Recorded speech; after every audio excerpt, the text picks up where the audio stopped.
আপনার পর্তুলিকা গাছে কি ফুল আসে না? আপনি কি চিন্তায় আছেন? আমি আজকে 5টা টিপস দিব, এগুলো ফলো করে দেখতে পারেন।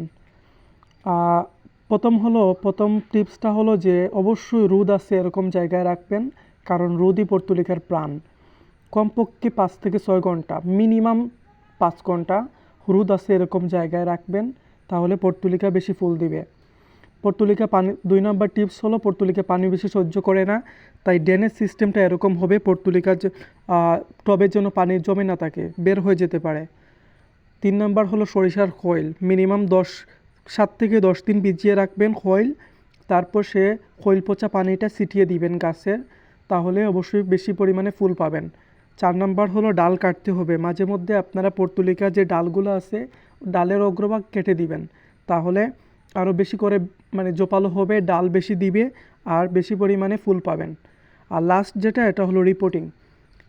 কমপক্ষে বছরে 2বার রিপোর্টিং করবেন। গাছগুলা যখনই মনে হবে একটু মানে বুড়ো হয়ে গেছে, বৃদ্ধ হয়ে গেছে, পুরাতন হয়ে গেছে, তখনই গাছগুলো তুলে ফেলবেন, শিকড়টা ফেলে দিবেন। নতুন করে কচি কচি ডাল, যেগুলা আজকে আমার ভিডিওতে দেখেছেন একটা গাছ কীভাবে তুলে তারপর রিপোর্টিং করেছি, তো ওই ডালগুলা এভাবে তুলে কেটে ফেলবেন। ডালগুলা কেটে তারপর রিপোর্টিং করে দিবেন।